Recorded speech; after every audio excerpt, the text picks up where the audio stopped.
Merci à vous toutes et tous d'être là ce soir pour la session. Sandra, je te laisse démarrer, présenter.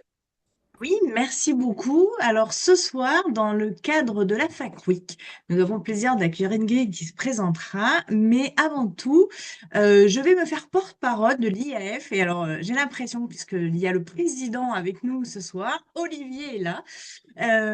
Donc voilà, l'IAF, qu'est-ce que c'est? C'est une association internationale de facilitateurs qui a 65 antennes dans 65 pays.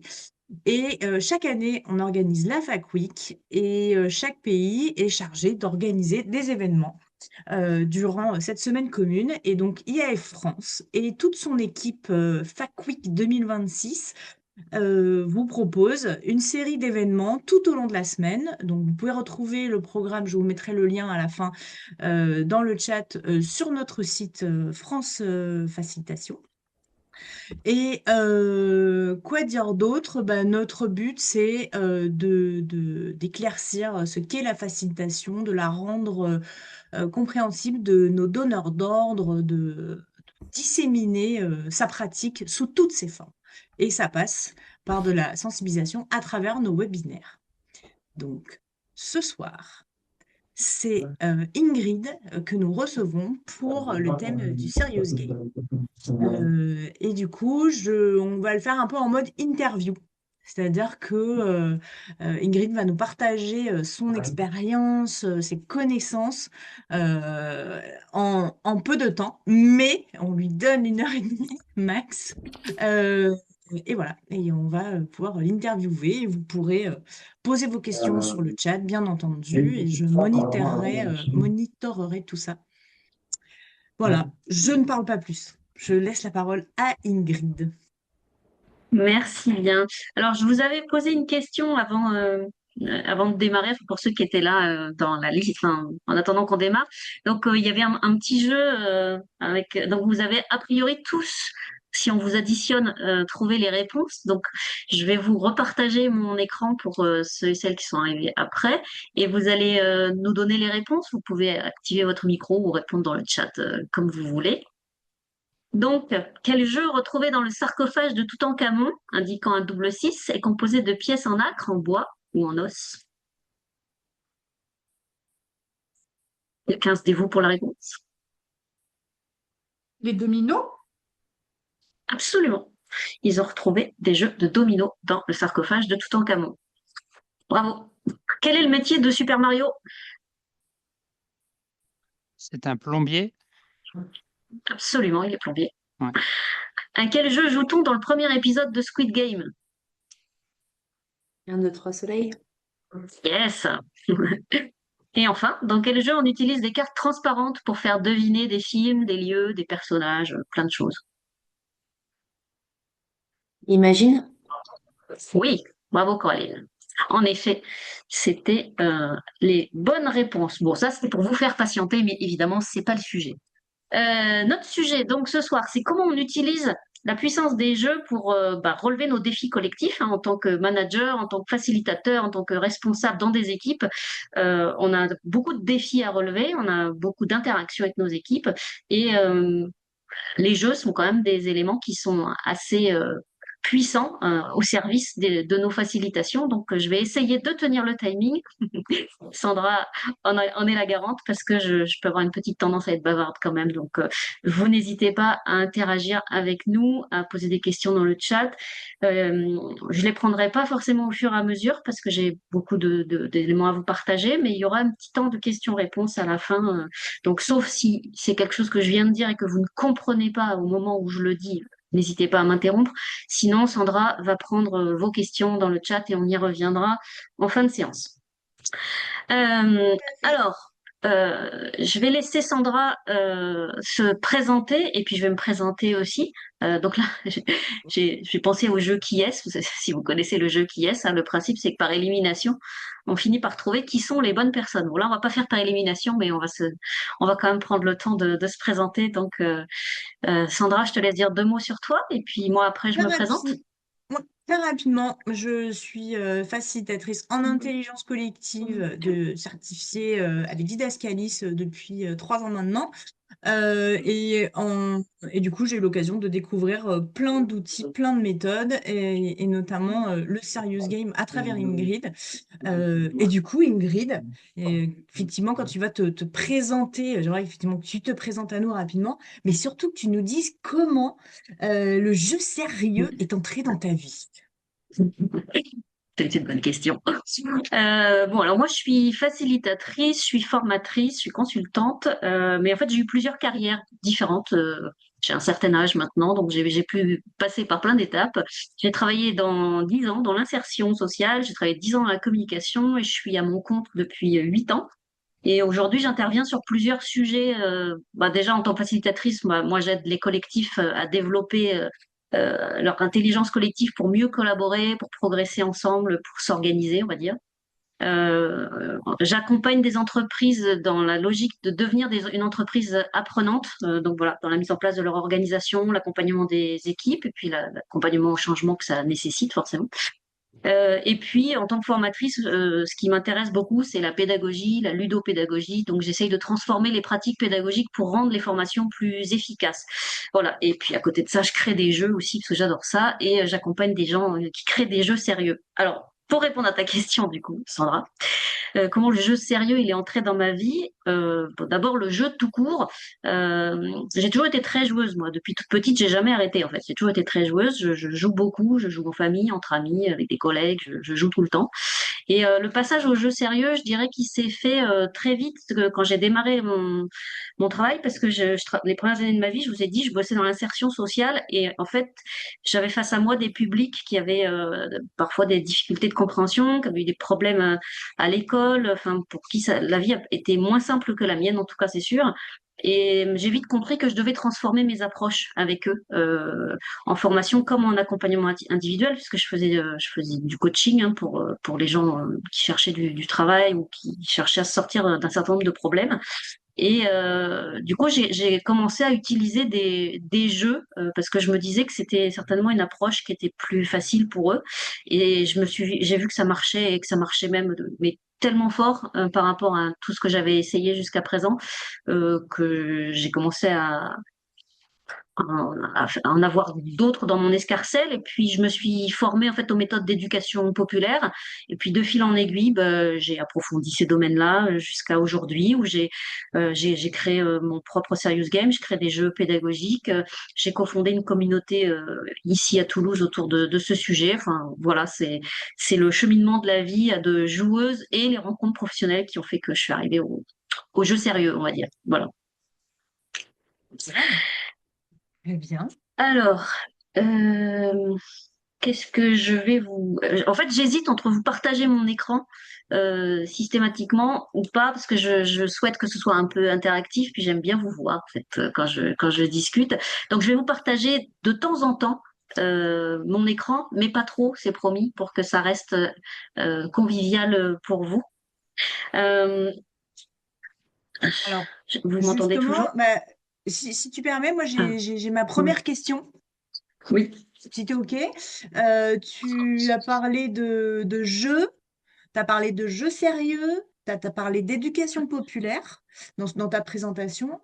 Est-ce que tu peux nous en dire un peu plus sur ce qu'on peut mettre, sur ce que les jeux peuvent mettre au service de nos défis collectifs? Ouais. Alors, ce que je vais faire, c'est que donc là, je vais vous partager mon écran juste parce que je vais travailler sur des catégories pour qu'on s'entende sur ce qu'on appelle jeu. Ça reste un débat animé dans la communauté, donc on va essayer de se mettre d'accord sur ce qu'on met derrière le mot jeu, même si je ne détiens aucune vérité et donc chacun peut être libre de mettre d'autres définitions, mais comme ça, on va s'entendre ensemble sur ma propre catégorisation et puis vous me direz si vous êtes d'accord ou pas d'accord avec ça. Alors, disons que je vais distinguer différentes approches de façon à ce que on range dans des catégories, ça nous facilitera la tâche pour après quand on va parler plus spécifiquement de certains jeux.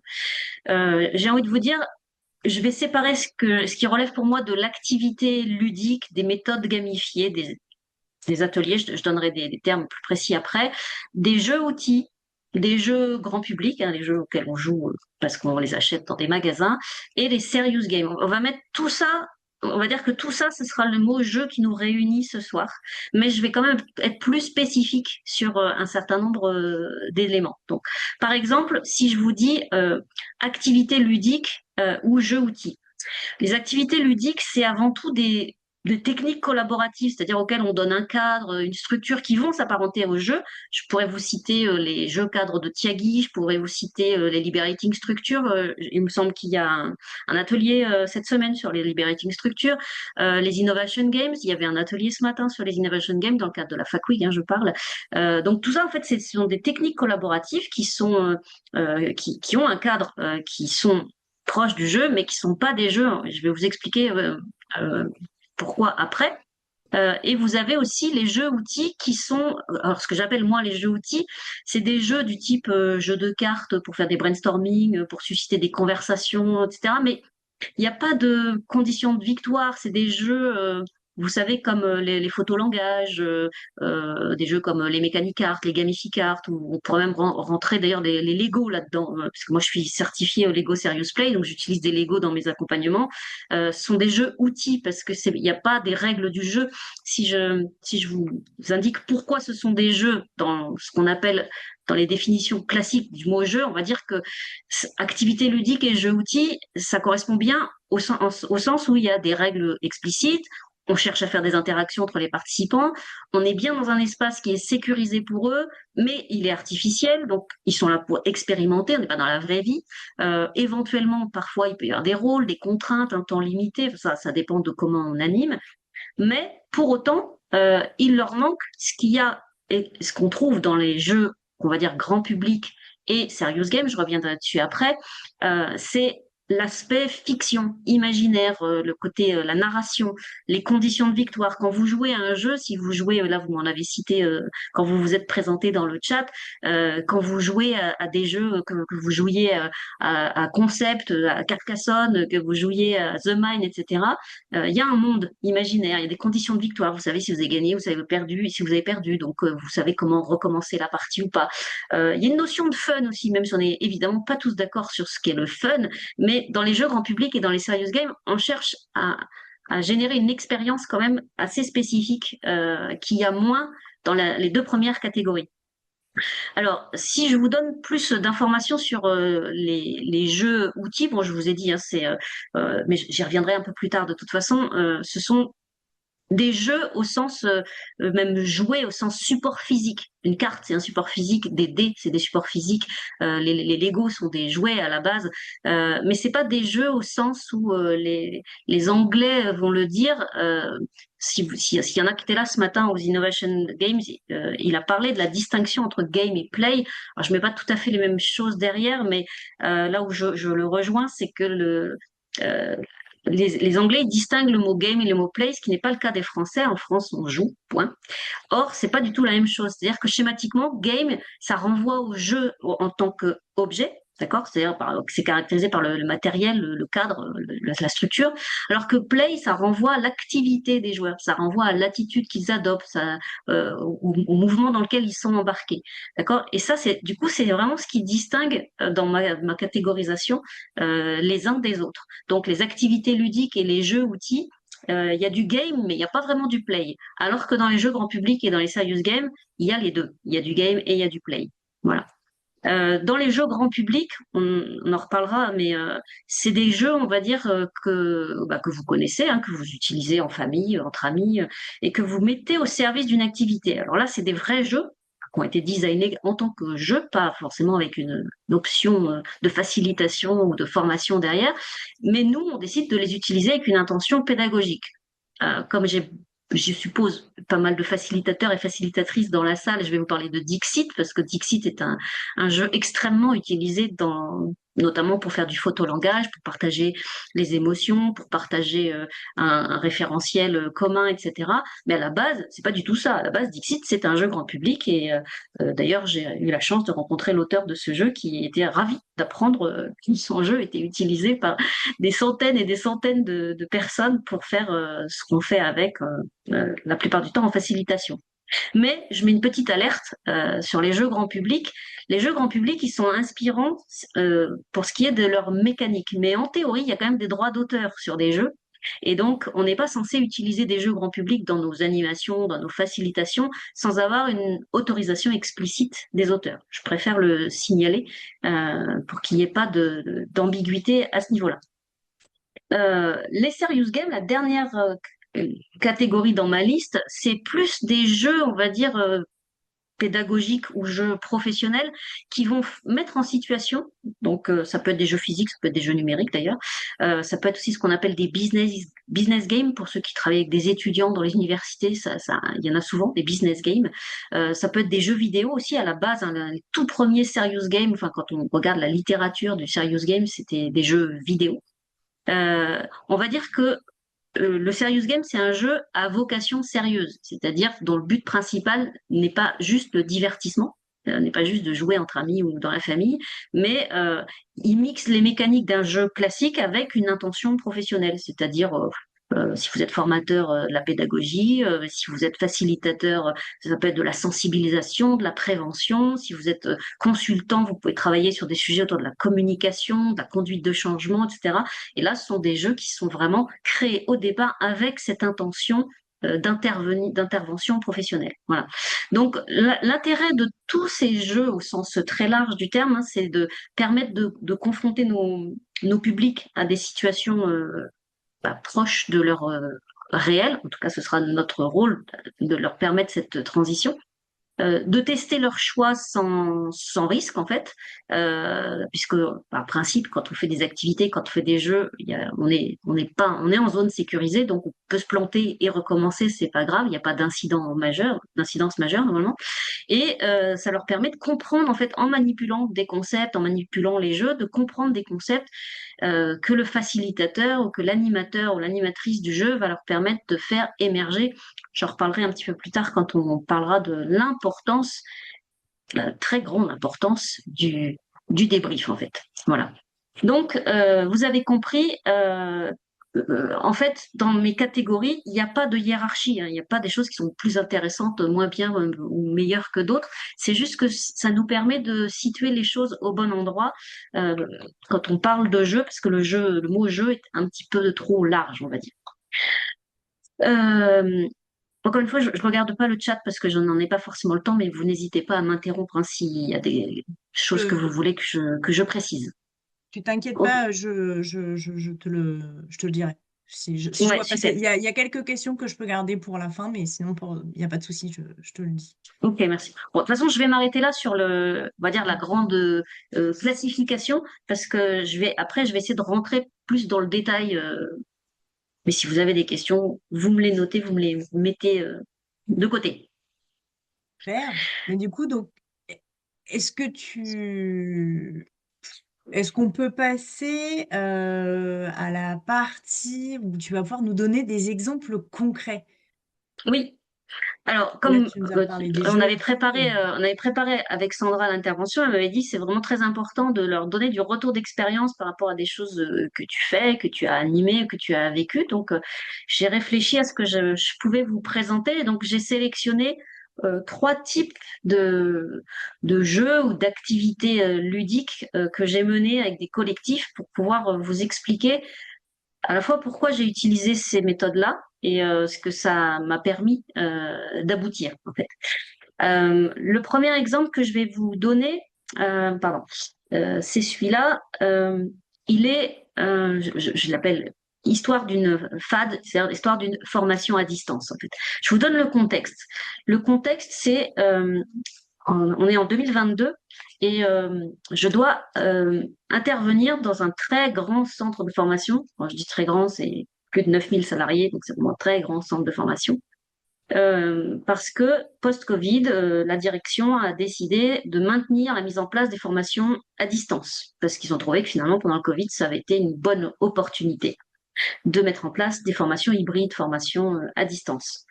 Et moi, je dois former et accompagner les directeurs et directrices de ces centres de formation, parce que forcément, si on passe à ça, il va y avoir de la conduite de changement à faire.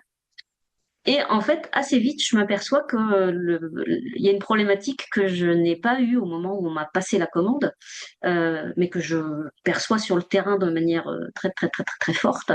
C'est que la conduite de changement, le problème, ça va pas être la conduite de changement des équipes, de ces directeurs et de ces directrices, ça va déjà être de faire de la conduite de changement pour ce public-là, pour les directeurs et les directrices qui, en fait, résistent fort, fort à l'idée de généraliser la formation à distance. Ils n'ont pas du tout envie, en vrai. Ils connaissent très mal les enjeux de l'environnement de la formation à distance. Ils ont beaucoup de croyances assez infondées sur ce qu'est la formation à distance, sur ce qu'on peut faire ou pas avec, voire ils pensent des choses qui sont totalement fausses par rapport à la réalité de ce que moi je connais en formation à distance, puisque j'ai eu cette spécialité-là à une époque de ma vie.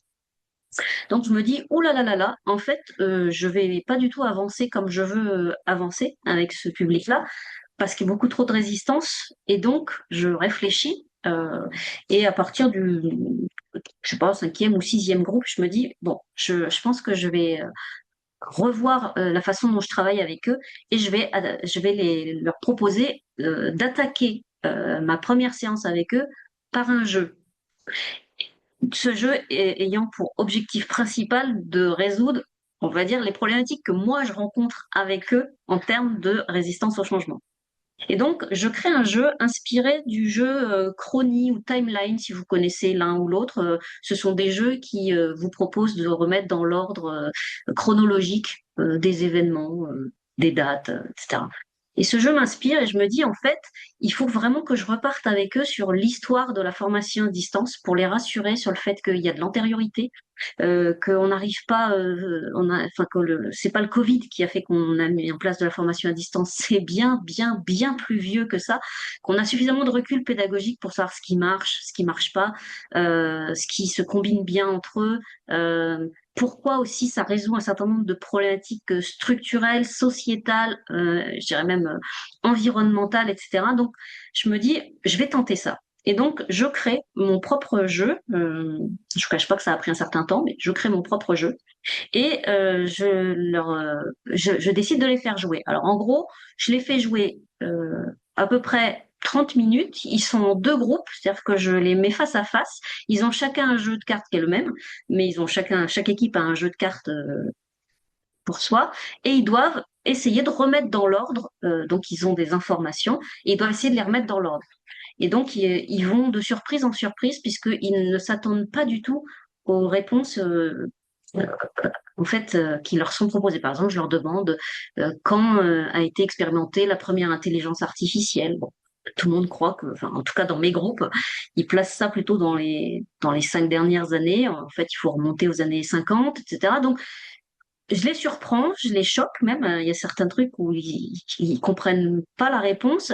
Mais ça, c'est ce qui me permet, grâce au débrief, donc là, je vous ai mis en moyenne, je les faisais jouer 30 minutes et le débrief durait environ 60 minutes.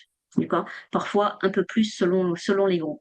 Mais ça me permettait, en fait, parce qu'ils manipulaient directement le jeu, qu'ils étaient très surpris et qu'ils échangeaient entre eux, de se rendre compte d'ailleurs à l'intérieur du groupe qu'ils n'avaient pas les mêmes niveaux de connaissances, qu'il y avait de l'hétérogénéité, qu'il y avait des gens qui étaient bien plus avancés que d'autres dans le domaine. Ça leur permettait en fait de ramollir, on va dire, ces premières croyances. Et moi, surtout, puisque moi, je les laissais faire, je les laissais jouer, mais j'écoutais extrêmement attentivement tous leurs échanges. Et quand je revenais vers eux, je leur disais, alors, j'ai entendu que tu as dit ça, donc tu as cette connaissance-là, est-ce que tu peux la partager aux autres? J'ai entendu que tu as dit ça, alors ça, figure-toi que, ben non, c'est pas vrai, factuellement, il s'est passé ça, etc. Et donc, comme tout venait d'eux, c'était pas du tout la même chose que si c'était moi qui leur disais, il s'est passé ça, croyez-moi sur parole, ça fonctionne, ça fonctionne. Le fait d'avoir renversé la vapeur, de les avoir fait manipuler les concepts eux-mêmes, de les avoir challengés entre eux, et à la fin, simplement d'écouter avec moi pendant le débrief ce qu'on pouvait en tirer, je vous assure que ça a été vraiment le jour et la nuit pour moi en termes d'accompagnement et pour eux pour se lancer en fait dans la dynamique. Et ce qui a vraiment très bien fonctionné, c'était le côté pair à pair, c'est-à-dire comme ils jouaient ensemble, qui s'échangeaient des informations entre eux sur ce qu'ils savent pas, ils sont d'accord, pas d'accord. C'était tellement, mais tellement plus fluide. Vraiment, c'était sans commune mesure. Donc voilà, ça c'était pour vous montrer ce qu'ils faisaient à la fin. Parce que je rapprochais les deux frises, il y avait un jeu jaune et un jeu blanc, et donc on rapprochait les deux frises et on comparait les frises et on débattait de leurs réponses. Voilà, ça c'était la première expérience, parce que comme c'était factuel, comme c'était très sourcé, j'ai fait un jeu vraiment où j'ai beaucoup fait de recherches euh, scientifiques, historiques, etc. Ça a cassé les croyances, enfin en tout cas ça les a ramollies très très rapidement, beaucoup plus que ce que je n'arrivais à obtenir quand j'avais pas encore ce jeu, et surtout de manière très sereine, très fluide. Ça a été vraiment un apport très important pour eux et pour moi. Le deuxième exemple que j'ai choisi de vous présenter, c'est donc là on est plutôt dans un atelier gamifié, hein, la méthode de Lego Serious Play, le principe des Lego, de cette méthode-là en tout cas, c'est de faire avancer une équipe en les faisant manipuler les petites briques célèbres. Donc le contexte dans lequel je suis intervenue, c'est une PME ici, près de Toulouse, dont la principale problématique, c'est qu'ils ont un savoir-faire unique qui leur demande d'ailleurs beaucoup d'années d'expérience. Ils se retrouvent confrontés au départ programmé de salariés qui sont des experts, dont un des cofondateurs de la boîte.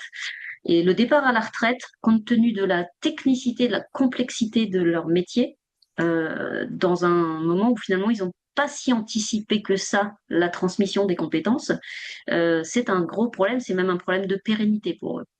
Et donc, il m'approche, on discute d'un accompagnement qui, du coup, s'est fait en plusieurs étapes, hein. J'ai fait un audit auprès de l'équipe salariée, j'ai essayé de comprendre leur modèle interne, de faire un diagramme de compétences, etc. Et je leur ai proposé un séminaire d'une journée avec des Legos, avec un double objectif, c'était comment on fait pour mettre en place un fonctionnement d'entreprise apprenante. Parce que je leur ai dit, franchement, si vous voulez résoudre votre problème, il va falloir que vous vous organisiez en tant qu'entreprise apprenante, parce que c'est le meilleur moyen de faire circuler les savoirs, de faire circuler l'information en continu et de générer des modèles mentaux, on va dire, dans les équipes qui font que apprendre en continu n'est plus une option, ne dépend pas du fait qu'on ait des formations programmées dans l'année, ça se fait de manière fluide et même le tutorat, le mentorat, apprendre en équipe, etc., devient fluide quand on met en place une organisation apprenante.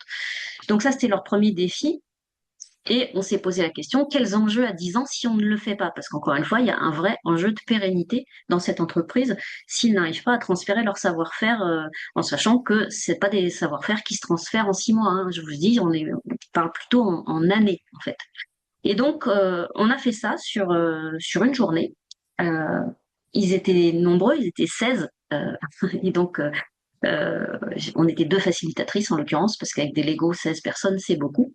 Et ce qui s'est passé, c'est que on a débriefé tout au long de la journée, parce que le principe des Lego, c'est qu'on joue toute la journée, mais on leur pose des questions différentes tout au long de la journée. Et ils construisent. Et au fur et à mesure de ce qu'ils construisent, en fait, on leur pose des questions, on leur demande de partager leur vision. Et alors, ce qui est vraiment incroyable avec les Lego, c'est que ça devient un outil très puissant, y compris parce que il y a des choses qu'ils disent à l'oral qu'on ne voit pas de la même manière quand on regarde leur construction. Il y a un écart parfois entre l'objet qu'ils ont créé et ce qu'ils disent à l'oral. Et je ne vais pas m'étendre sur ce qui s'est dit, y compris il y a de la confidentialité sur cette intervention, mais une chose est sûre, c'est que quand ils m'ont passé la commande, ils m'ont dit, mais a priori, on est tous très alignés dans l'équipe, on a une vision assez commune, enfin, on est une team très soudée. Et ben, il a suffi d'une journée avec des Legos pour se rendre compte que non, la vision, elle n'était pas si alignée que ce qu'ils croyaient, qu'il y avait même des trous dans la raquette assez importants à certains endroits et qu'ils avaient intérêt à s'en préoccuper plutôt maintenant s'ils ne voulaient pas avoir des très grosses déconvenues euh, pour la suite. Alors, ce qu'a apporté le petit plus de cette méthode, c'est que à quelques exceptions près. Les Lego, c'est vraiment quelque chose que tout le monde adore. J'ai rencontré quand même peu de gens qui n'aiment pas les Lego. Il y a un côté très régressif et qui permet le lâcher prise, qui permet de retrouver le plaisir de construire, de fabriquer, mais avec ses mains, on fabrique des trucs, on occupe aussi ses mains pendant les temps où on débriefe, pendant les temps où on discute. Et du coup, ça mobilise l'imagination, ça permet d'exprimer, parce que dans la méthode Lego Serious Play, il y a une obligation que tout le monde s'exprime, hein, c'est pas au choix, c'est tout le monde s'exprime. Donc, toutes les représentations individuelles sont vraiment partagées dans un but de construire un langage commun au sein de l'équipe. Donc, ils établissent des liens, ils ont des idées qu'ils vont partager entre eux, parfois qui sont évidentes pour tout le monde, parfois qui les challenge, ou tu te dis, ah bon, mais toi, tu as cette vision-là, mais moi, je pense pas du tout ça comme ça.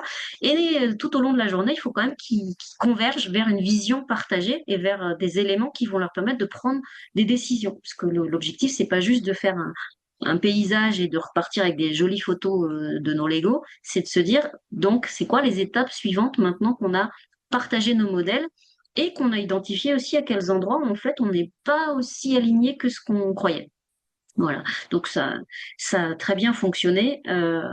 Si vous voulez, encore une fois, qu'on échange sur les bienfaits, mais aussi les écueils de ce genre de méthode, je prendrai le temps de revenir sur tout ça à la fin de notre séance. Mais j'ai un troisième exemple euh, que je voudrais vous présenter, qui est un jeu que j'ai créé, pour le coup, un serious game que j'ai créé, qui s'appelle Toteam, qui est un jeu que j'ai créé en 2021 avec deux autres personnes, un coach agile et un game designer, et qui est un jeu qui a été créé à destination des managers, des consultants et des facilitateurs. Ok, c'est un jeu pour travailler sur les questions de cohésion, de coopération, de communication. Et là, le contexte dans lequel je l'anime, c'est une équipe qui travaille dans une collectivité locale et dont les services fonctionnent de manière très cloisonnée. C'est un euphémisme. Et donc, ça crée des problèmes d'organisation, ça crée des tensions, voire ça crée des incompréhensions. C'est-à-dire que j'entends des choses qui sont pas toujours très réjouissantes. En gros, le service A pense que le service B, c'est des cons, et le service B pense que le service A, c'est des cons aussi. Donc, tout le monde est le con de l'autre. Donc, j'essaye d'intervenir dans ce cadre-là. Donc, comme public, j'ai les salariés et quelques managers de l'équipe. Et l'objectif, c'est de les faire jouer pour qu'ils comprennent le fait que chacun a besoin d'avoir des objectifs connus des autres, c'est-à-dire visibles. Il faut communiquer entre les services, il faut qu'on comprenne les décisions qui sont prises au lieu de penser que l'autre fait ça pour nuire. Peut-être que si on se penchait sur la réalité de ces contraintes, de ces exigences, etc., on comprendrait mieux pourquoi il y a des choses qui nous retombent dessus en tant qu'équipe B ou service B. Et puis, il faut qu'ils apprennent à se parler aussi. Il faut qu'ils apprennent à se parler avec moins de tension. Bref, moi, j'utilise ce jeu pour ça. Donc, en gros, je leur propose de jouer pendant 2 heures parce que c'est un jeu qui est prévu en plusieurs manches et à chaque manche, on débriefe. On n'attend pas la fin des 2 heures pour débriefer. Donc, on débriefe à chaque manche et à la fin des 2 heures, on se prend une bonne heure pour débriefer de l'ensemble de l'expérience vécue. Et je peux vous dire que ce qui a été le plus incroyable, on va dire, parce que quand on fait jouer des gens, ça exprime des choses qui sont conscientes, mais aussi et surtout inconscientes, qu'il y a des comportements qui se révèlent. Et alors là, en l'occurrence, puisque le sujet principal, c'était la communication, on a quand même levé des problématiques de comportement autour des joueurs et des choses qui leur sont arrivées, qui ont été assez importantes dans leur construction d'équipe. Et sans que ce soit du tout mon intention au départ, j'ai même fait émerger une problématique assez grave, en fait, d'un dysfonctionnement que l'équipe assumait totalement. Mais quand les managers s'en sont rendus compte, ça a créé quand même une petite discussion animée entre eux. Donc voilà, c'est juste pour dire que ces jeux-là, ça serait jamais arrivé autrement que par cette expérience de jeu. Enfin, je ne pense pas que qu'on aurait levé ces choses-là si on n'avait pas expérimenté et débriefé comme on l'a fait. Voilà, ça c'était Sandra. C'est les trois exemples que j'ai moi, voulu mettre en avant par rapport à mon expérience, mais enfin, voilà, je pourrais y revenir ou je pourrais compléter si tu le souhaites. Très bien. Donc, c'est très clair jusqu'à présent. On n'a pas de questions par rapport à ça, donc peut-être que ça Ok. viendra un peu plus tard. Ok. On est vraiment pile dans les temps. Ben, du coup, ce que je te propose, c'est peut-être de nous expliquer, enfin de nous dire quels conseils en fait tu pourrais nous donner pour utiliser les bons jeux ou les bonnes activités gamifiées dans Ouais. les collectifs qu'on anime en fait. Comment on sait quel jeu, à quel moment, enfin voilà, comment est-ce que tu aurais des conseils à nous donner? Euh, alors, en fait, le fait que j'ai distingué des catégories au début là, de mon intervention, ça va me permettre de vous proposer d'identifier plus facilement quels outils sont plus pertinents en fonction de vos objectifs. Mais la question, elle est tellement vaste, je ne peux pas me lancer dans un catalogue à l'après-vert. Donc, je vais vous citer des exemples que j'ai prévus, mais encore une fois. Je vois que C'est une vision très partielle, forcément. D'accord. Ok. Je vois juste que Donc, Sabrina a levé la main. Alors, je ne sais pas si c'est Sabrina, est-ce que tu as... Oui, C'était alors avant de bonsoir. continuer? Alors non, alors après, tant que je trouve, je l'ai levé trop tard. Moi, c'était la question, mais peut-être qu'on le verra tout à l'heure, Ingrid. Ce qui m'interroge, c'est surtout après le débrief de tous ces jeux, parce que moi, en effet, j'en mets beaucoup en place. La complexité, après, pour moi, en tout cas, hein, c'est ben, la partie débrief, quoi en faire, comment la mener, etc., etc. Tu as ben, des petits... en fait, je vais en parler après parce Voilà, que, bon, bah, c'est en parfait alors. effet, c'est une étape fondamentale. Mais Sans le oui, débrief, il se passe pas grand-chose. Enfin, il se passe des choses, mais qu'on ne pousse pas suffisamment et donc qui vont pas être suffisamment ni apprenantes, ni faire émerger ce qu'on cherche à faire émerger dans le collectif. Donc, clairement, on a absolument besoin de savoir débriefer. Et selon qu'on débriefe un jeu, un serious game, une activité gamifiée, etc., on va pas utiliser forcément les mêmes méthodes. Donc, j'en reparlerai. Je te remercie pour la question, mais j'en reparlerai j'avais après. cru comprendre, mais du coup, je me suis dit, j'ai quand même la poser au cas où. Super, merci. Non, mais tu fais bien parce que c'est vraiment en plus un élément absolument fondamental, le débrief. Donc en fait, ce que je vais vous expliquer, enfin ce que je vais essayer Excuse-moi, de ça vous m'a présenter. merdique. Raphaël, il y a ton micro qui est ouvert. Ah oui, c'est ça, je croyais que c'était une question, mais non, Non, c'est non, ok. c'est le micro de Raphaël qui est ouvert. Merci. Ok. Donc là, en fait, vous le savez, quand vous préparez vos interventions ou quand vous devez accompagner votre équipe, je ne sais pas qui est dans la salle, donc vous pouvez être manager, comme vous pouvez être facilitateur, comme vous pouvez être autre chose. Mais quand vous arrivez pour animer une réunion d'équipe ou pour animer un temps de séminaire, normalement, vous venez avec un objectif. Enfin, je vous le souhaite, parce que si vous n'avez pas d'objectif, c'est quand même compliqué de conduire la réunion.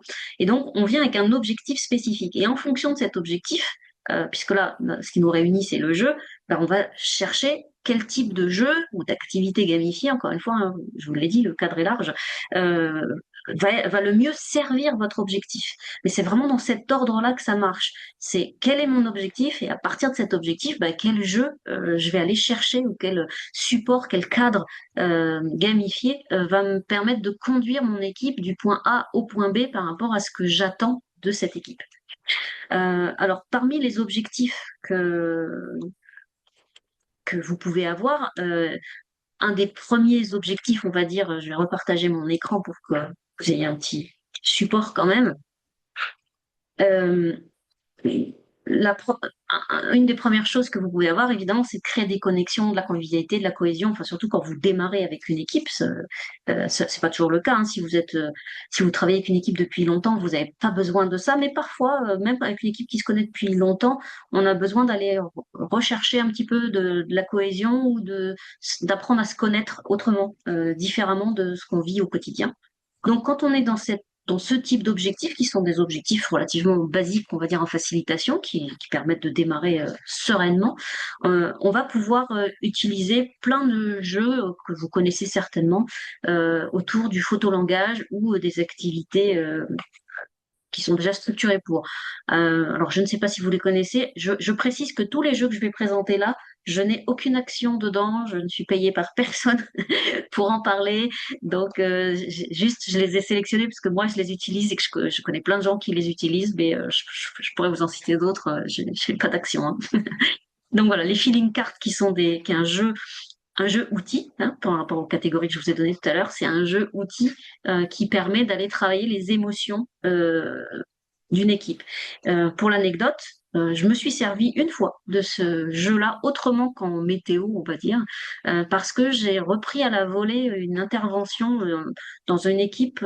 Ça s'est très mal passé avec l'intervenant qui me précédait. Il y a eu un clash et donc l'équipe a demandé à ce que la personne ne revienne pas. Donc on m'a appelé en mode pompier, on m'a dit Ingrid, est-ce que tu peux intervenir après-demain auprès de l'équipe? Et moi j'ai dit ouais, mais s'il y a eu un clash, il faut quand même que je comprenne ce qui s'est passé et comment l'équipe arrive parce que je suis pompier, mais je veux pas me faire marcher dessus moi. Et donc j'ai utilisé les feeling cards pour que les gens puissent déposer leur colère, leur frustration par rapport à l'intervenant précédent, sans être stigmatisant. Moi, je leur ai dit, je m'en fous. Enfin, mon sujet, c'est pas l'autre. Mon sujet, c'est comment moi j'arrive et comment je vous accompagne de manière sereine, compte tenu du passif qui existe.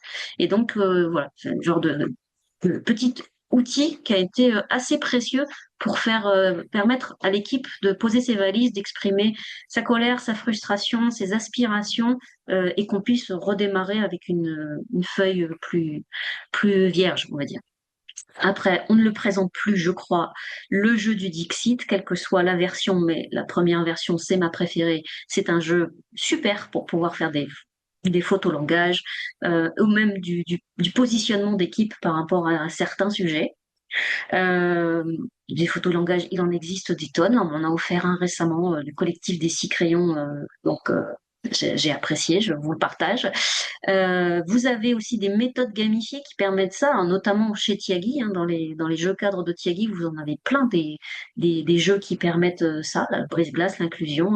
Encore une fois, il faut partir de votre objectif, hein, parce que Tiagi, c'est très très large et ça peut répondre à plein d'objectifs. Je l'ai cité là, mais je pourrais le citer ailleurs aussi. Et vous avez, je ne sais pas si vous connaissez les liberating structures, les innovation games, etc. Là, en l'occurrence, ce sont des liberating structures, donc ce sont des cadres, des ateliers qui sont déjà préparés, où on vous donne un process et on vous propose d'accompagner votre équipe avec ce process. Voilà. Donc ça, c'est des jeux que je pourrais citer pour cet objectif-là. Un autre objectif que vous pouvez avoir, parce qu'on le partage souvent quand on intervient dans des collectifs, c'est faire réfléchir le groupe sur des enjeux ou des projets. Donc là, on est plutôt en mode intelligence collective, brainstorming. Il faut sortir des idées absolument. Il faut réussir à se projeter. Donc, bah, je reviens à mes liberating structures parce que, ma foi, elles sont quand même pas mal pensées pour ça. Mais vous avez aussi dans les Innovation Games, pour ceux qui étaient là ce matin, il en a parlé, les agilistes utilisent aussi beaucoup le speedboat, hein, la communauté agile. Donc ça, ce sont encore une fois, c'est pas des jeux au sens fun du terme, hein, mais ce sont des activités gamifiées qui permettent d'être assez puissantes parce que euh, les métaphores sont souvent des outils extrêmement puissants pour structurer la pensée. Et puis, dans les jeux sérieux qui existent, dans les serious games, j'en cite un, c'est Chaos Fertile, par exemple. Chaos Fertile, qui est vraiment un jeu qui a été designé pour penser projet, pour faire de l'idéation. Donc, d'ailleurs, si vous l'achetez, il y a une formation qui est liée pour apprendre à utiliser et à débriefer, pour répondre à Sabrina, à utiliser et à débriefer ce qui se passe avec l'équipe au moment où on utilise Chaos Fertile. J'en ai sélectionné un autre, Fête foraine, qui est un jeu qui a été créé par François Freund, qui est un super auteur de Serious Game, de jeux classiques aussi d'ailleurs, mais de Serious Game en particulier. Voilà, parce que ce sont la Fête foraine, c'est vraiment un jeu qui travaille sur le rapport entre coopération, compétition, etc. Donc, qui est bien fait pour faire réfléchir, brainstormer une équipe. Encore une fois, tout ça, c'est très arbitraire. Il fallait que j'en choisisse, j'en ai choisi, mais il y en a plein, plein d'autres, tellement d'ailleurs. Il y en a tellement d'autres. Euh, un autre, euh, un autre sujet qu'on peut avoir à aborder, qui est peut-être celui qui demande le plus de temps avec les équipes et donc d'avoir des jeux qui sont vraiment pensés c'est pour leur faire prendre conscience de quelque chose. Ça peut être aussi travailler la gestion de conflits, travailler la vision partagée ou pas, d'ailleurs, de l'équipe, comment on s'organise. Et alors pour ça, il en existe des tonnes. Là, j'ai sélectionné spécifiquement des serious games, hein, dans ma catégorie, je suis allée vraiment les chercher, juste pour vous montrer à quoi ils servent. Ces jeux-là, alors peut-être ça va parler à certains et ça ne parlera pas à d'autres. C'est normal puisque c'est lié à des objectifs spécifiques, hein. Ces serious games-là, ils sont liés à des objectifs spécifiques. Vous avez un serious game qui s'appelle Mission Dignité, par exemple.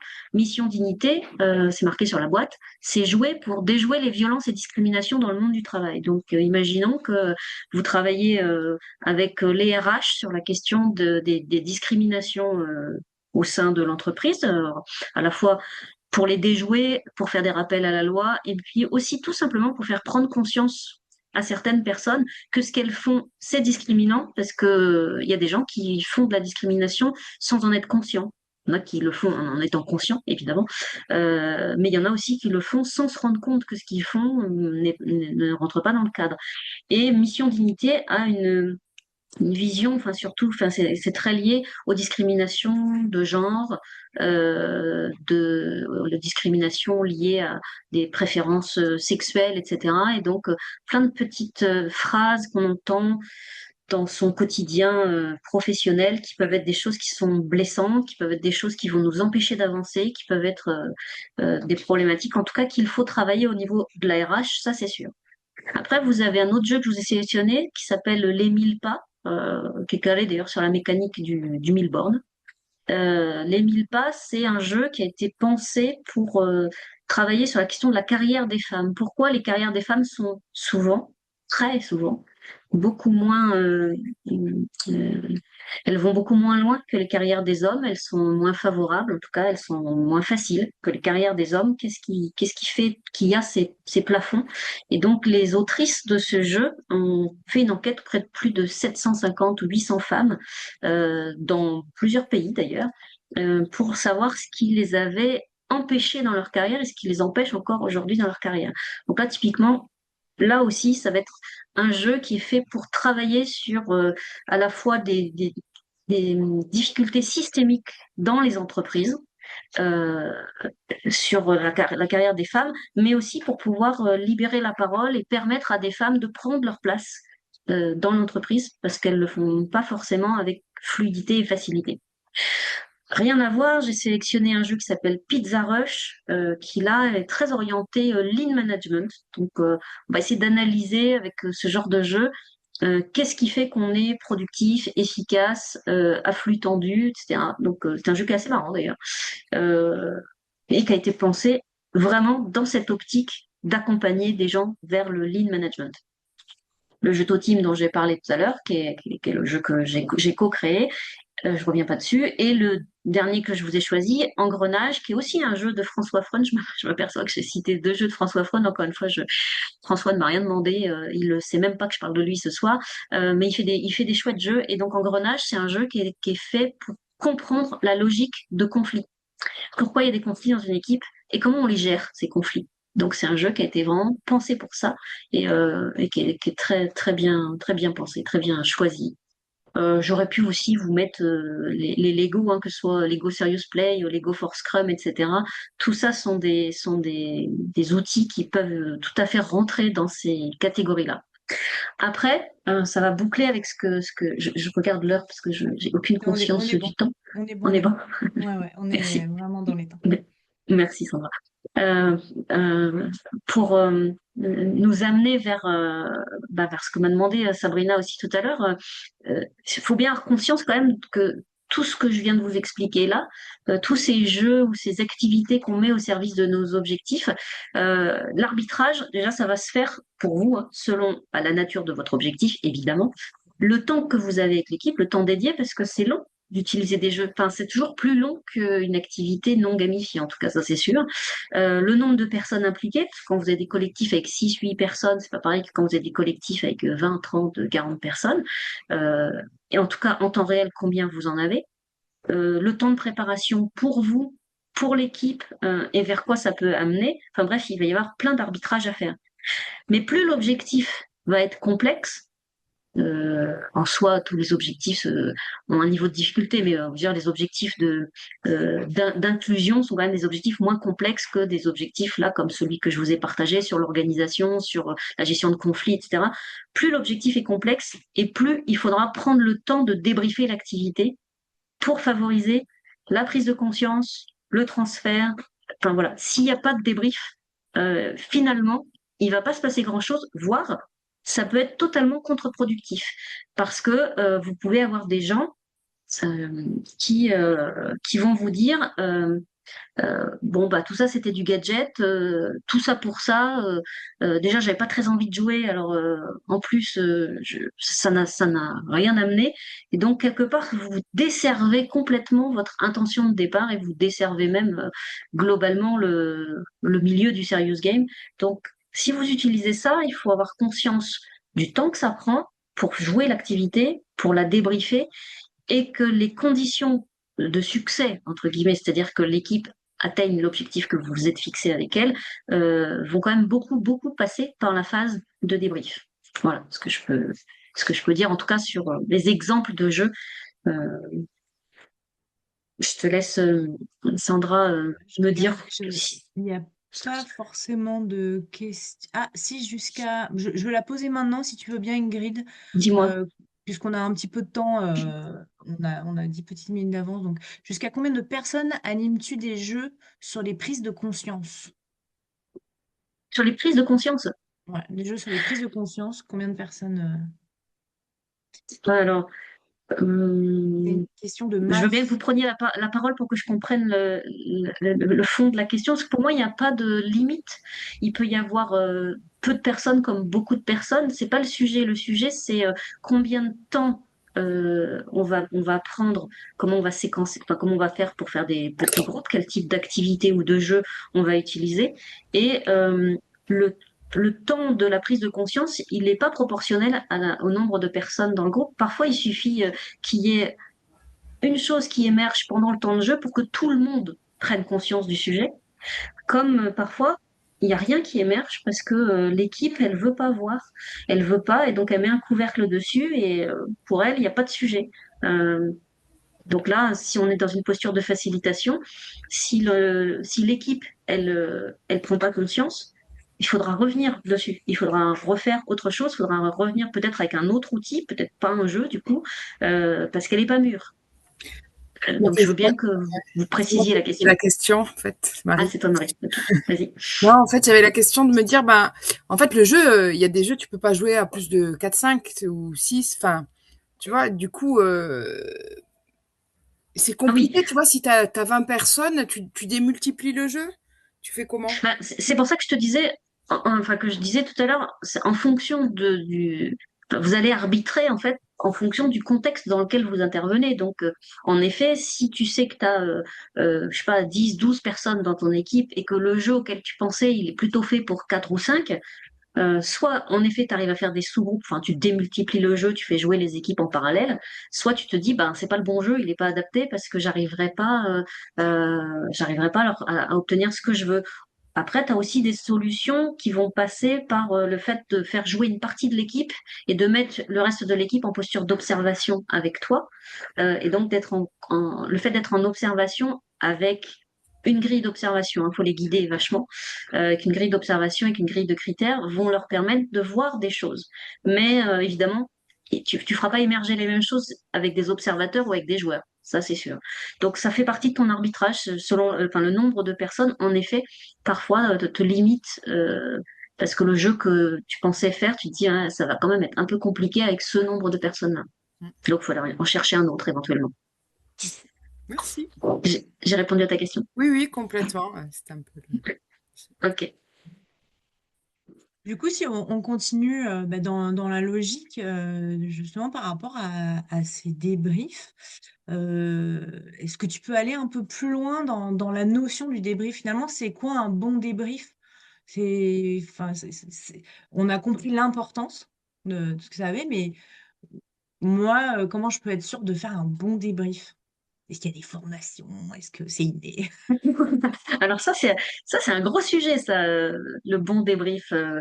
Il n'y a pas beaucoup de formations. Il y a des formations sur le feedback, mais c'est pas la même chose, le feedback et le débrief. Il n'y a pas, à ma connaissance, il n'y a pas énormément de choses sur le débrief. Moi, je travaille ce sujet-là. J'accompagne des gens sur le débrief et puis j'ai même créé un atelier autour du débrief dans le cadre de mes activités. Mais c'est vrai que c'est un sujet qui est essentiel et qui pourtant est pas si adressé que ça, je trouve. En tout cas, pour moi, c'est un rôle absolument essentiel, le débrief, je ne le dirai jamais assez. Je vais vous repartager mon écran pour vous montrer une petite image qui, je trouve, est parlante. Vous me direz.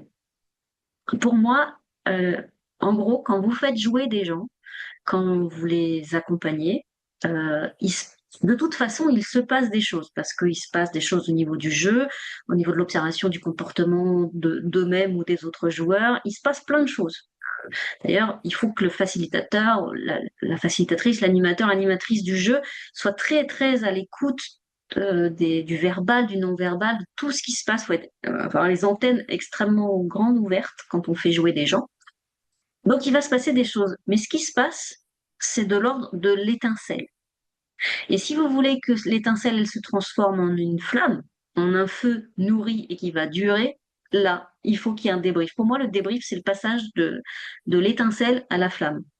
Donc, même sans débrief, il va se passer des choses quand même, je vous rassure, parce que les gens ont une capacité d'auto-analyse ou d'observation qui va fonctionner en partie.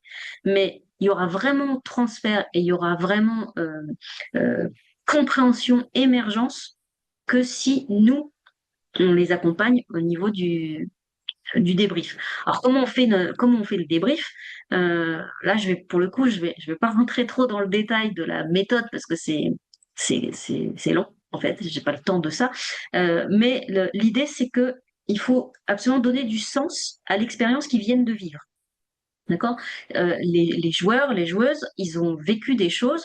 Il faut arriver à les sortir de cette partie du jeu ou de l'activité pour les ramener vers leur réalité professionnelle.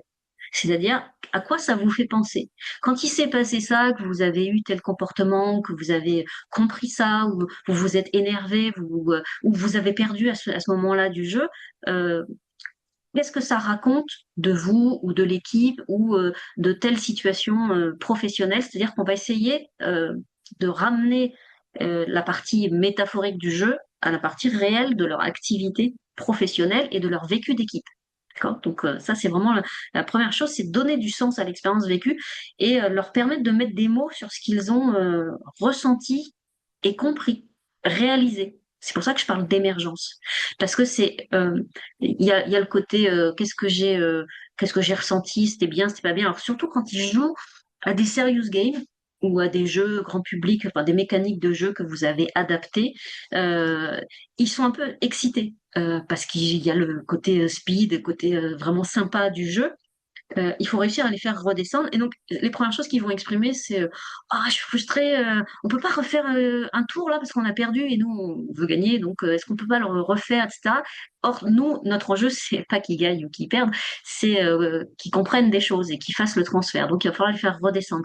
Et donc, il va falloir les amener en fait à interpréter ce qui s'est passé pendant la séquence de jeu et si c'est nécessaire à prendre des décisions. Par exemple, si on leur fait jouer un jeu sur la gestion de conflits et qu'ils comprennent au travers du jeu à quel endroit ça s'est noué, si c'est des problèmes interpersonnels, si c'est des problèmes de fonctionnement, si c'est des problèmes du système, etc. Bah, quelles décisions ils vont pouvoir prendre eux à leur échelle d'équipe ou d'individu pour que ça ne se reproduise pas. Et donc vraiment notre boulot d'animatrice ou d'animateur de jeu dans ces cas-là, c'est de leur permettre ce transfert-là. Je vois qu'il y a quelqu'un qui a levé la main. Il y a C'est une Esther question. qui a levé la main. Oui, pardon, Ouais. j'ai oublié qu'il fallait mettre dans le chat. Est-ce que je pose ma question directement ou... Si c'est en lien avec le débrief, oui, Oui, vas-y, oui, dis-moi. bah, en fait, enfin, oui et non en même temps, c'est que je me demandais si parce que c'est vraiment un choix aussi, ça.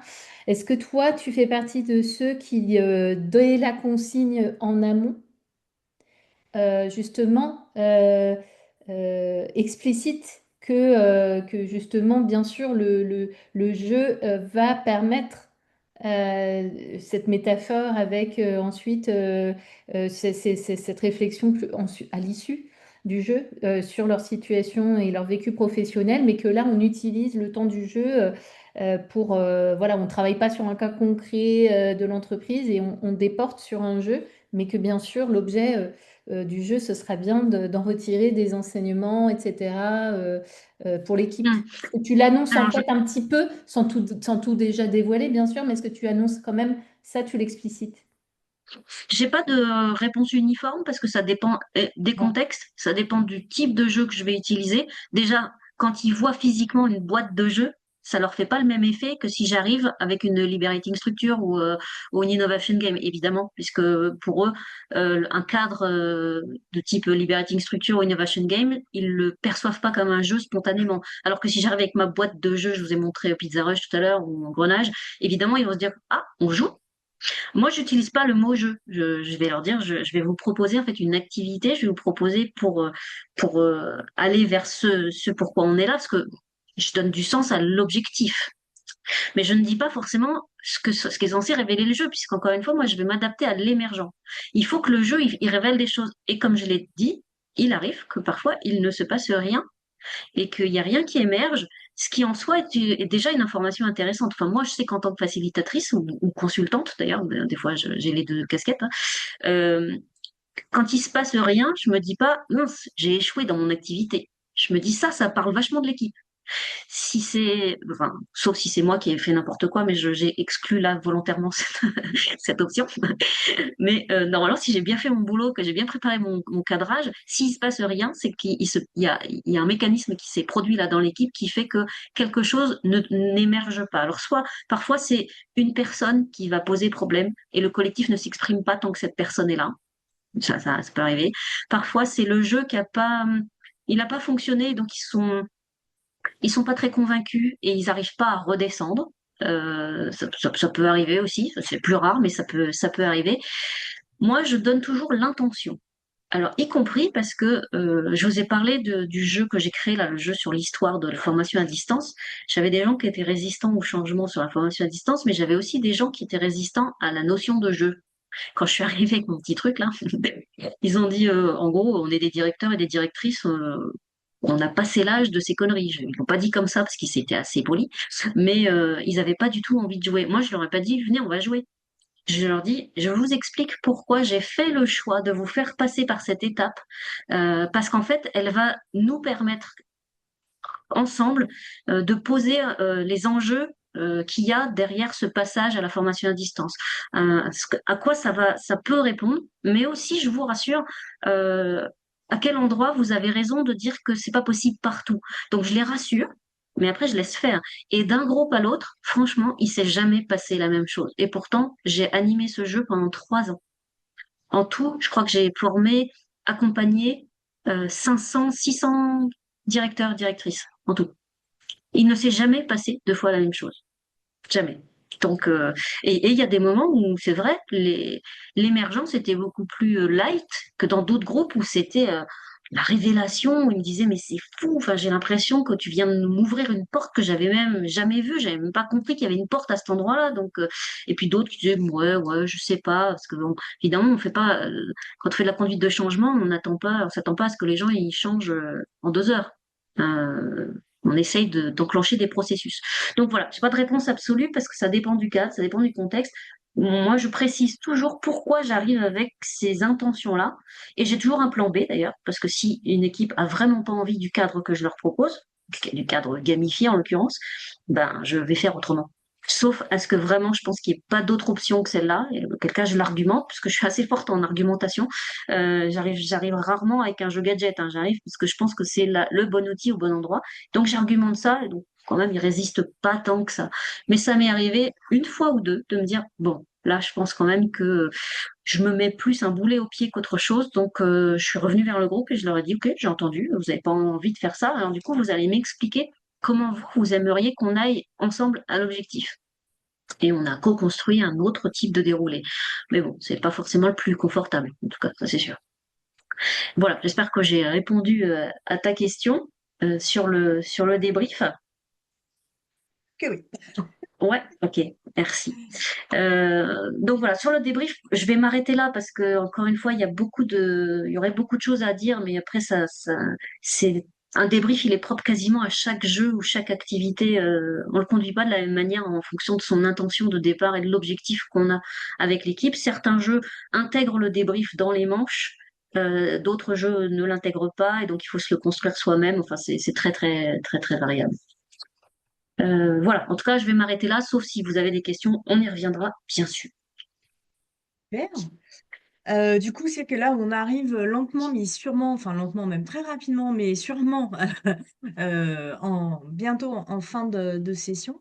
Et avant les questions-réponses, j'aurais bien aimé que tu nous dises, toi, ta vision, selon toi, quelles sont les vertus et quelles sont les limites de ces serious games que tu as Bah pu déjà, moi, voir, déjà, en fait, dans le je fait de vais, les utiliser, quoi, dans ouais. nos accompagnements, tout ça, voilà.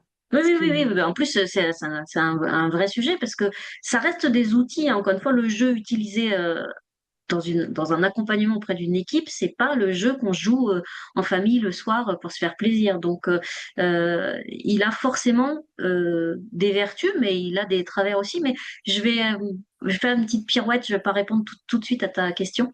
Je vais poser la question aux gens qui sont encore parmi nous, pour ceux et celles qui utilisent ce genre de technique.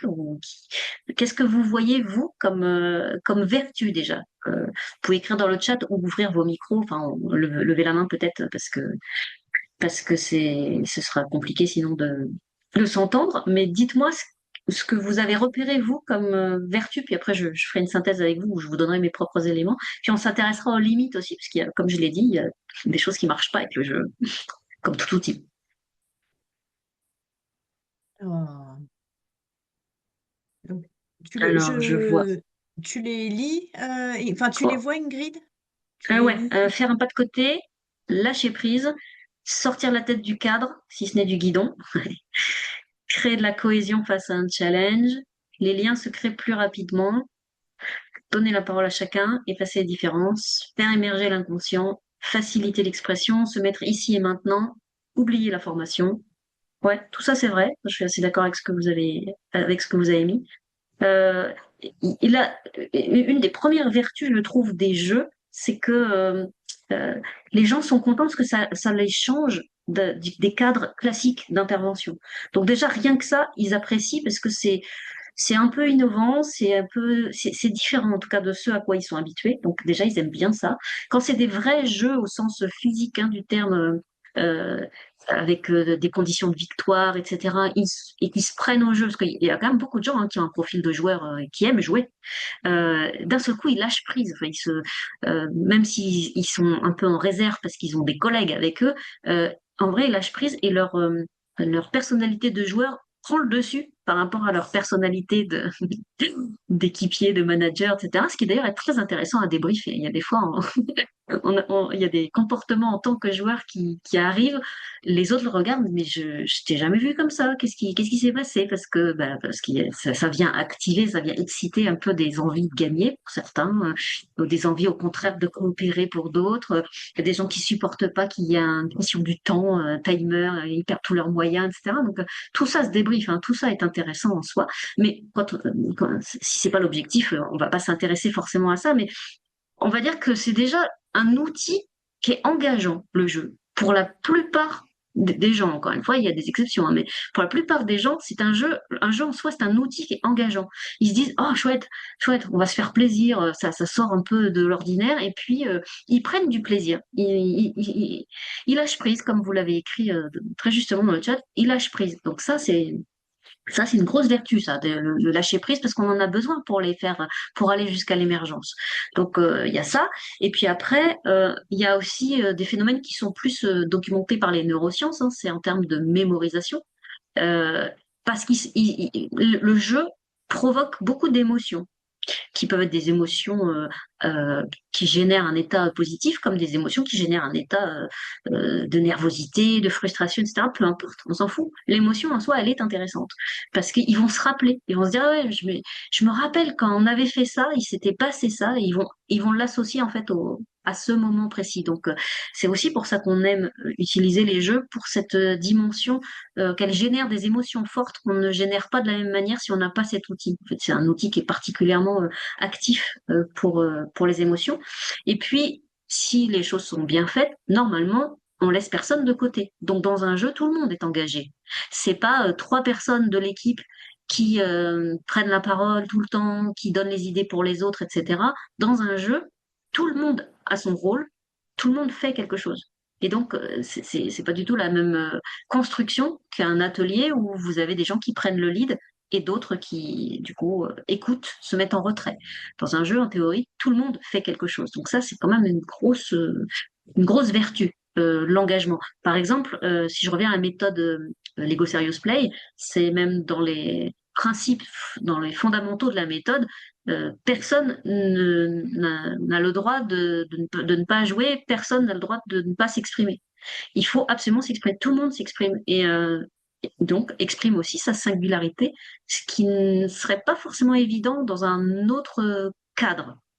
Voilà. Il y a Célia Euh, qui fait remarquer que ça reste quand même beaucoup grâce à la facilitation que certains prennent pas le lead, etc. C'est-à-dire qu'il y a le jeu, mais il y a aussi le rôle enfin, Célia, je pense que je Oui, traduis c'est ça. bien ta remarque.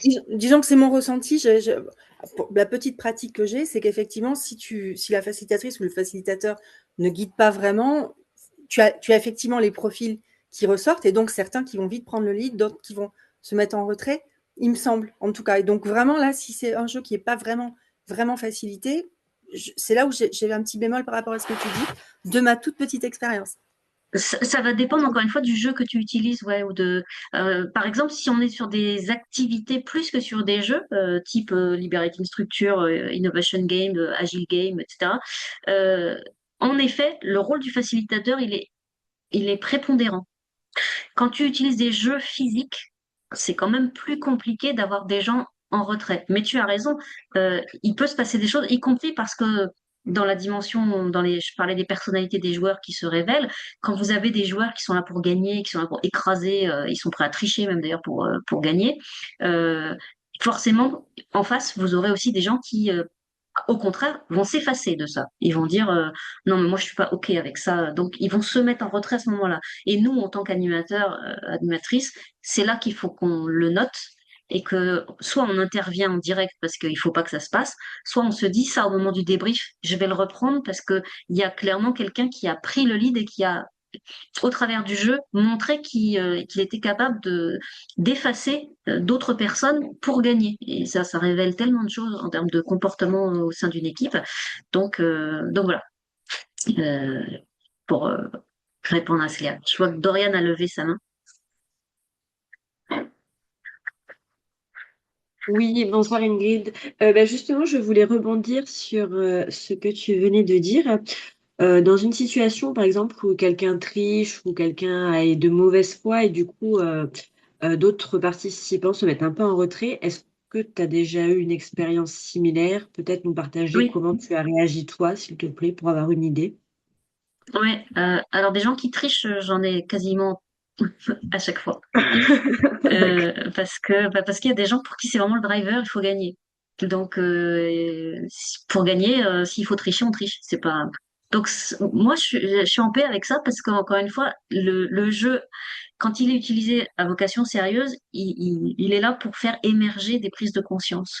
Et donc il est là pour révéler des choses. Donc après moi je vais revenir vers les personnes. Alors soit c'est vraiment préjudiciable et donc je vais interrompre et je vais dire là par contre t'as vraiment pas le droit de faire ce que tu viens de faire, donc je fais un petit rappel à la règle. Dans la règle du jeu, vous devez faire ceci, vous faire cela, et on se remet tranquillement dans le scénario. Soit je laisse faire, et je vais observer ce qui va se passer dans l'équipe. Soit ça fait marrer le reste de l'équipe, soit l'équipe s'énerve en disant ouais mais c'est pas normal, il a gagné parce qu'il a triché, etc., etc. Et on va le débriefer. On va le débriefer parce qu'on est en situation professionnelle. Donc l'idée c'est, je vais vous, tiens, tu me tends la perche. Je vais vous donner un exemple avec mon jeu Toteam là, un truc. Quand je vous ai dit que j'avais levé des lièvres pas terribles parfois, euh, il triche. Il triche ouvertement. Mais nous, ça fait partie des choses qu'on avait anticipées en tant que concepteur du jeu. Ça nous arrange même en fait qu'il triche dans une des manches. Et donc il triche. Et puis à un moment, je leur dis, mais donc il s'énerve. En plus, on était dans le sud-est de la France et donc le tempérament était assez excité. Donc ils disent oui, mais il a triché, etc. Et ça fait marrer les gens qui ont triché. Ils disent bah évidemment que j'ai triché. La règle du jeu, elle est con là. Enfin, à ce moment-là du jeu, c'est con de nous faire ça, donc j'ai fait autrement. Et nous, on a pensé la règle pour qu'en effet les gens s'en affranchissent. Mais la plupart du temps, on s'aperçoit que les gens ne s'en affranchissent pas, alors que la règle est con. Ils ont raison. Donc c'est intéressant, c'est un levier qu'on a volontairement activé. Et donc ils ont triché et je leur dis mais tu dis que tu as triché parce que la règle, tu la trouves débile. Mais dans ta vie professionnelle, quand tu es face à une règle qu'on t'impose, à un règlement ou une obligation, et que tu la trouves con, tu t'y conformes ou tu la détournes dans la vraie vie, dans ta vie professionnelle. Donc, il y en a qui disent, bah, non, on subit, enfin, voilà, justement, c'est notre quotidien, on subit des décisions qui sont pas, qui sont pour nous pas logiques, etc. Et puis là, il y en a deux qui partent en live et qui disent, oh non, moi, quand la règle est con, je triche, je fais que ce que je veux, moi, il n'y a pas de problème, hein. Et donc, là, je dis, ah bon, mais comment ça, tu triches? Je dis, eh ben oui, quand c'est trop con, on se l'arrange. Et donc, le manager qui était là, il dit, qu'est-ce que tu veux dire par on se l'arrange? Et en l'occurrence, je vous jure, c'est vrai, il parlait d'attribution de marché public quand même, hein. C'était dans une collectivité. Et donc, si la règle est con, on se l'arrange. Je vous laisse avec ça. Et ça, c'est arrivé. Moi, je l'ai pas anticipé, c'était même pas mon intention, mais c'est arrivé dans le jeu. C'est comme ça, c'est arrivé dans le jeu. Et j'ai dit, bah, c'est cadeau. Il y a plein de trucs à débriefer entre vous. Écoutez, donc finalement, la triche, c'est intéressant d'aller la chercher, de pas stigmatiser les gens qui trichent, mais d'aller comprendre pourquoi ils ont ce besoin de tricher. Est-ce que ça révèle juste un comportement de joueur, mais que dans la vraie vie, ils sont pas comme ça, ils sont très conformes à la loi? Ou est-ce que finalement, leur comportement de joueur, il est un peu conforme à ce qu'ils font dans la vraie vie? Quand ils trouvent qu'une règle, elle est pas bonne, ils s'en affranchissent. Quand ils trouvent que quelque chose les arrange pas, eh ben, ils s'en affranchissent aussi parce que ce qui est important, c'est de s'arranger. En fait, ce sont des indicateurs précieux que les gens trichent, que les gens s'énervent quand ils perdent. Euh, Moi, je leur dis, c'était juste un jeu. Du coup, pourquoi ça te met dans un tel état d'avoir perdu? C'est pas grave, il n'y a pas d'enjeu. C'est un univers fictif, le jeu. Enfin, tu viens pas de perdre dans la vraie vie quelque chose. Donc, pourquoi ça t'énerve? Et donc, quelque part, on vient chercher les gens sur des choses qui leur font écho. Et parfois, ça m'est arrivé que je recroise des gens bien plus tard et qui me disent, mais tu sais que ça m'avait vachement marqué ton jeu parce que je me suis dit a posteriori, mais comment ça se fait que tu t'es comporté comme ça? Enfin, j'ai eu l'impression de ne pas être moi et que ça avait réveillé une espèce de bête en moi que j'ai pas vraiment assumé. Et du coup, j'ai fait un gros travail pour essayer de comprendre ce qui s'était passé ce moment-là.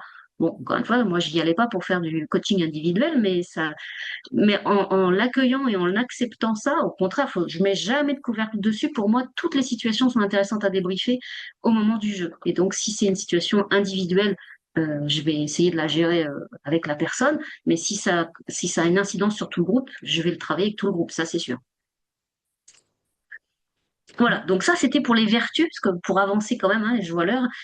Quelles sont les limites que vous voyez au fait d'utiliser des jeux? Quoi les limites, c'est quoi les écueils?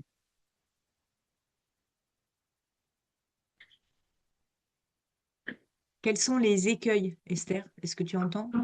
Je dis, comme on a parlé des vertus, pour vous, c'est quoi les limites? Qu'est-ce qui fait que c'est pas forcément une bonne idée d'utiliser des jeux? Est-ce qu'on peut le dire à l'oral? Oui, oui, oui, vas-y, bien sûr. Moi, c'est un peu ce que tu racontais tout à l'heure quand Codir, il voulait pas jouer, tu vois, Ouais. d'être un peu dans le choix du jeu si on est un peu à côté, tu vois, que les gens se laissent pas embarquer dans le jeu, en fait. Ouais. Alors oui, effectivement, ça, il y a des typologies de personnes, notamment dans les cadres sup, Ouais, etc., ils sont pas là parce que pour jouer, quoi. culturellement, ce sont pas des gens du tout qui ont été dans la culture du jeu, et donc ils arrivent avec beaucoup de réticence. Moi, Mm. j'impose jamais à quelqu'un de jouer. Je vais le mettre en observateur avec moi. Je vais lui demander de faciliter. Finalement, je vais le mettre dans une posture de facilitation. Mais c'est quand même assez rare. Souvent, c'est plus une peur qu'autre chose. Et encore une fois, si on met du sens, si on leur explique pourquoi on va le faire et pourquoi on va le faire comme ça, ils y vont, ils y vont. Voilà. Mais dans les limites, oui. Dans les limites, il y a ça. Il y a le fait qu'ils n'ont pas envie, ils ont pas envie de jouer, parce qu'ils savent aussi que jouer, c'est les exposer euh, À être trop naturel. Le masque il est à obligé de être tomber. clairement la nature revient très fort dans ces cas-là. Et puis vous avez aussi, au-delà de gens qui n'aiment pas jouer, vous avez les mauvais perdants, les mauvaises perdantes. Encore une fois, il y a des gens qui dégoupillent quand ils perdent parce qu'ils supportent pas de perdre. Il n'y a pas que les enfants qui font des crises quand ils perdent. Il y a des adultes aussi et qui peuvent avoir des comportements vraiment incroyables en termes enfin, ils peuvent jeter un truc, ils peuvent se mettre à dire des choses qu'ils regrettent après d'ailleurs. Donc ça vient quand même activer ça. Donc il faut, encore une fois, en tant qu'animatrice, il faut être capable de l'accueillir et savoir comment on gère ça. Donc il y a, selon certains groupes, moi par exemple, je vais rarement jouer avec des groupes que je connais pas un tout petit peu. Quand même, pour avoir quelques feedbacks, quelques ressentis où je me dis, oula, cette personne-là, par exemple, je pense que ça va être un festival si je la fais jouer, donc je me méfie. Mais ceci dit, j'ai des contre-exemples, des fois, c'est le jeu qui le répète. Donc, faut faire attention, parce qu'avec les mauvais perdants, ça peut vraiment beaucoup, beaucoup impacter après le débrief et le fait qu'ils arrivent à redescendre émotionnellement pour passer dans la phase de transfert. Et puis vous avez aussi les gens qui vont considérer que ça les infantilise. Et alors ça, moi je l'ai repéré surtout chez les plus jeunes. Les gens qui arrivent dans les équipes qui ont 22, 25 ans, etc. En fait, là aussi, ça parle d'eux et de leur insécurité. Ils ont besoin qu'on les prenne pour des gens compétents. Et donc, les ramener au jeu, c'est les ramener à leur enfance qui est pas si loin. Et ils aiment pas trop ça. Donc là aussi, il faut les rassurer sur le fait que c'est pas du tout une question d'âge. C'est pas parce qu'ils ont 25 ans que je les fais jouer, parce que je fais jouer au même jeu des gens qui en ont 30, 40, 50 et plus, que c'est vraiment parce qu'il faut les amener à un objectif.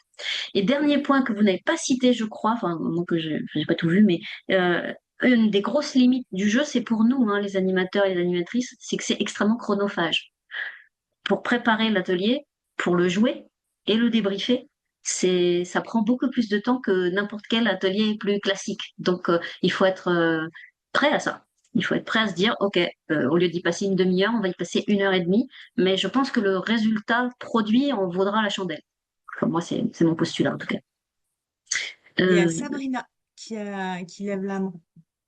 Oui, ouais. ben, moi c'était juste pour confirmer ce que disait Ingrid, puisque je teste pas mal de jeux, j'essaye de faire des choses assez ludiques et tout, et je me suis aperçue que les publics, vraiment, même des cadres confirmés, enfin grandes entreprises, sont à fond dedans et prennent beaucoup de plaisir. Et des publics qui peuvent être plus jeunes, entre guillemets, et ben, je trouve en effet que c'est plus compliqué pour les faire adhérer. Enfin voilà, ça a été en définitive, je confirme ce que tu as dit.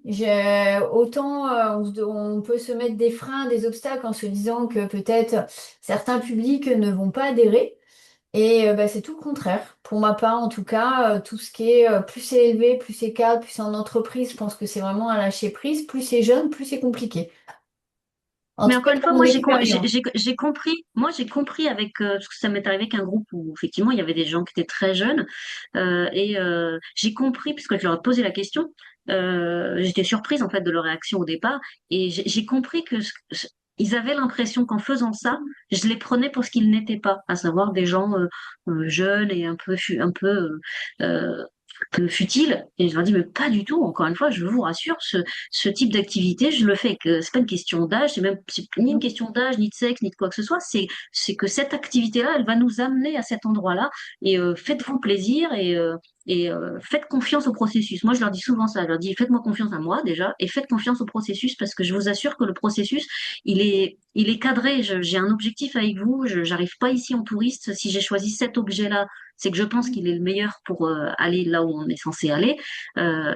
Mais si malgré tout ça, ils disent non, j'ai pas envie de jouer, j'ai pas envie de jouer, je leur dis ok, alors je vais te proposer d'être en observation avec moi, je vais te guider pour voir ce qu'on doit observer, comment on va le débriefer ensemble, etc. Et la plupart du temps, ce qui s'est passé, les quelques personnes que j'ai mis en observation parce qu'ils voulaient pas jouer, c'est que ça les a frustrés et qu'en plein milieu de la partie, ils m'ont dit finalement je peux jouer. Enfin, je pourrais rejoindre une équipe parce que ça a l'air sympa. Je dis, bah, Oui, tu oui, vois, t'as raison. Mais finalement, c'est vrai que voilà, enfin, ce que je voulais dire, c'est que j'ai toujours eu beaucoup plus de facilité et d'adhésion avec des publics auxquels je n'aurais pas imaginé que justement ils seraient vraiment rentrés dedans. mais Et quand ils veulent pas, faut leur demander ouais. pourquoi, en fait. Faut aller chercher la peur qu'il y a au fond de leur refus. Voilà. Mais, ouais. Mais ce qui est important, en effet, c'est de ne pas se mettre Arrive, des obstacles ni des freins pour ma part sur des types de publics, parce que des fois, on a des très grandes surprises, justement, comme C'est ils vrai. adhèrent et qui sont à fond dedans, quoi. C'est vrai, c'est vrai. Oui, oui, en positif comme en négatif, on peut avoir des grandes surprises en utilisant ce type d'outil qui est quand même très spécifique et qui amène une couleur particulière à votre accompagnement, ça c'est sûr. Bon, je vais m'arrêter là parce que je vois qu'il est ouais. l'heure. Mais il y avait une question du tout début, qui était d'Esther, que j'ai notée. Euh, donc, Esther voulait savoir si tu connaissais Suzon Bossan du syndicat Oui, bien français sûr. des Serious Game Designers. Oui, bien sûr. Voilà. Bien sûr. On est une petite communauté, donc oui, oui, je connais bien Suzon. Je l'ai rencontrée à Ludinor Pro quand j'y suis allée. Je l'ai croisée aussi au Learning Show parce qu'elle anime, elle est co-organisatrice du Learning Show et quand je vais au Learning Show, je la vois. Oui, oui, bien sûr que je la connais. Je connais pas mal de gens dans le milieu du serious game parce que c'est une activité qui s'est beaucoup développée ces dernières années, mais on reste quand même une petite communauté, je trouve. Donc je prétends pas du tout connaître tout le monde, mais des gens comme Suzon sont quand même très visibles. Donc oui, on se connaît. On arrive à la Est-ce qu'il vous fin, reste il des est 8 questions, heures. puisqu'on arrive à la fin? Voilà. Parce qu'il y a quand même des questions. Il est 8 heures, mais on peut dépasser de 5 Alors, minutes. Célia me demande si on peut avoir plus d'infos sur Toti. Mais écoute, je pourrais t'en parler parce que forcément, comme c'est un jeu que j'ai créé, je l'ai. Euh, mais enfin, je le vends plus, donc je l'utilise. Euh, il y a des gens qui l'ont acheté à l'époque où on le vendait et qui l'utilisent pour leurs activités. Donc, je pourrais te le présenter puisqu'on a l'occasion de se croiser à Toulouse. Oui, Je pourrais absolument. je Avec pourrais te le plaisir. montrer si tu veux. Tout à Oui, tu fait. m'intrigues, hein. Tu m'as intrigué avec Toti, mais ça m'intéresserait effectivement. Je Ça te marche, remercie. ça marche. Je t'en parlerai. Moi aussi, je veux bien. Quand vous faites le Oui, rendez-vous, d'accord. je veux bien me joindre à vous. D'accord, ça marche. Je le note, je le note. Mais sinon, est-ce que vous avez des questions plus larges? Est-ce que ça a répondu aux attentes que vous aviez, si vous en aviez en venant à ce webinaire? Ouais. Écoutez, alors, je vous remercie pour votre présence et puis pour les questions que vous avez posées. Je vous souhaite des bonnes animations, de bonnes facilitations et puis surtout de vous acculturer au milieu du jeu parce que c'est tellement riche et c'est tellement agréable, je trouve, d'utiliser ce genre d'outils. Donc, merci beaucoup à vous Merci tous beaucoup, et toutes Ingrid. et bonne Permet de soirée. mettre dans le chat le lien vers le programme du reste de la Facilitation Week. Facilitation Week. Facilitation Week. Bah, dis donc, je l'ai trop dit ces derniers temps. Il y a Dorian. Ah non, c'est bon. J'ai cru que Dorian Ah levait non, la main. j'avais une question, pardon. Ah, il y a une question de Dorian avant qu'on se quitte. Allez, une Je suis dernière. désolée, c'est la dernière. Après, Allez. je me dis, t'écrirai une grille. Just in time. C'était juste l'évolution, enfin, ça doit faire quand même quelques années en effet que ça commence à se développer. Et on en est à quel stade au niveau de l'intégration des serious games en entreprise, de toute cette dynamique autour du jeu?